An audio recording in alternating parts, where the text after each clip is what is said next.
एक टोकरी भर मिट्टी सन 1900 में लिखी गई और छत्तीसगढ़ मित्र में प्रकाशित हुई,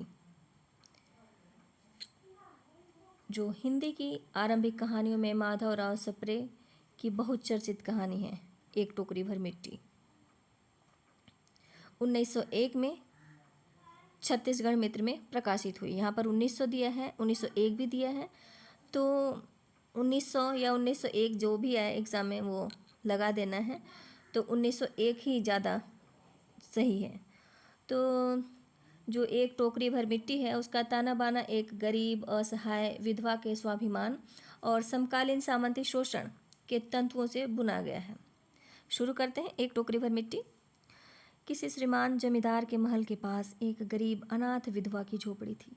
जमींदार साहब को अपने महल का हाथा उस झोपड़ी तक बढ़ाने की इच्छा हुई। विधवा से बहुतेरे ने कहा कि अपनी झोपड़ी हटा ले, पर वह तो कई जमाने से वहीं बसी थी।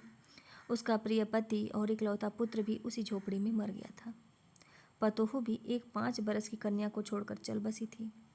अब यही उसकी पोती इस वृद्धाकाल में एकमात्र आधार थी। जब उसे अपनी पूर्व स्थिति की याद आ जाती तो मारे दुख के फुट फुट कर रोने लगती थी।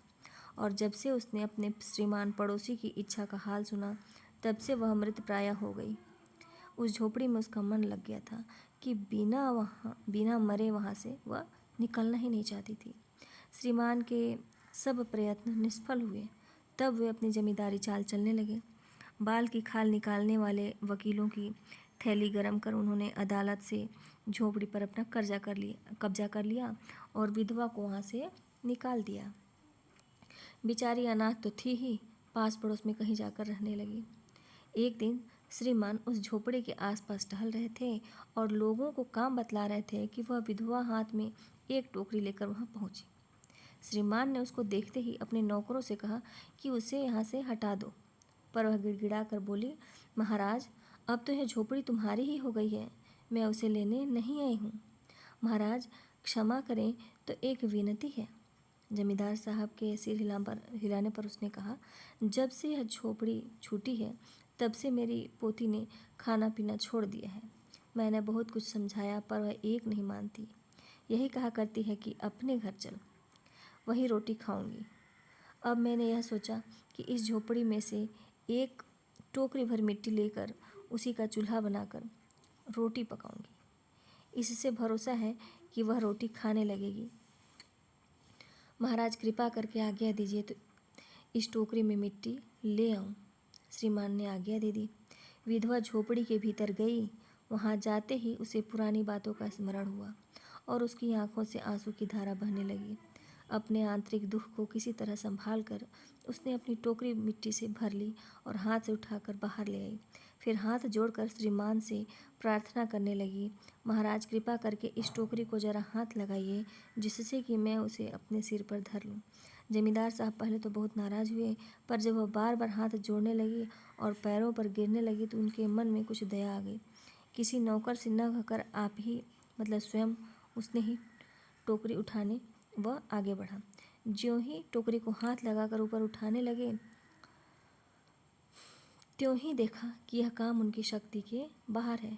फिर तो उन्होंने अपनी सब ताकत लगाकर टोकरी को उठाना चाहा, पर जिस स्थान पर टोकरी रखी थी वहाँ से वह एक हाथ भी ऊंची न हुई। वह लज्जित होकर कहने लगी, नहीं, यह टोकरी हमसे न उठाई जाएगी। यह सुनकर विधवा ने कहा, महाराज नाराज न हो, आपसे एक टोकरी भर मिट्टी नहीं उठाई जाती और इस झोपड़ी में तो हजारों टोकरियाँ मिट्टी पड़ी हैं। उसका भार आप जन्म भर क्यों उठा सकेंगे। आप ही इस बात पर विचार कीजिए। जमींदार साहब धन मद से गर्वित हो अपना कर्तव्य भूल गए थे, पर विधवा के उपयुक्त वचन सुनते ही उनकी आंखें खुल गईं। कृत्य कर्म का पश्चाताप, जो जैसा कर्म किए उसका पश्चाताप करने लगे, पछताना होने लगा और उन्होंने विधवा से क्षमा मांगी और उसकी झोपड़ी वापस दे दी। तो माधवराव सप्रे द्वारा लिखा गया जो कहानी है, अत्यंत लघु फलक की इस कहानी में जमींदार द्वारा अपने महल के सामने एक अनाथ असहाय विधवा की झोपड़ी हड़पना, विधवा का जमींदार के समक्ष गिड़गिड़ाना, पोती के प्रति वात्सल्य भाव प्रकट करना, जमींदार द्वारा टस से मस न होना और अंत में विधवा द्वारा अपनी जमीन से एक टोकरी भर मिट्टी की मांग करना एवं जमींदार से उस टोकरी को सिर पर उठा देने का निवेदन करना। जमींदार का टोकरी उठाने में असमर्थ होना, विधवा की स्वाभिमान भरी बातों से जमींदार का निरुत्तर होना, उसकी आंखों का खुलना और हृदय परिवर्तन के फलस्वरूप बुढ़िया को झोपड़ी वापस करने की कथा है। ये तो आप लोग को सब समझ में आया और इस तरह की यह कथा है। एक टोकरी भर मिट्टी पूरे देश की मिट्टी की प्रतीक बन गई है। यह हिंदी की पहली कहानी ही नहीं, स्वाधीनता आंदोलन पर लिखी पहली कहानी भी है। अहिंदी भाषी कहानीकार माधवराव सप्रे ने 5 कहानियाँ हिंदी संसार को दी हैं, जिनमें एक पथिक का स्वप्न भी है।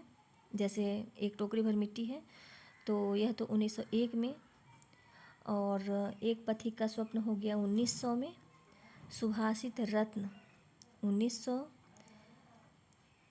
और इत्यादि इस तरह से कहानियाँ हैं 1900 से। फिर छत्तीसगढ़ मित्र में प्रकाशित हुआ। तो माधवराव सप्रे की यह बहुत ही अच्छी कहानी है, एक टोकरी भर मिट्टी।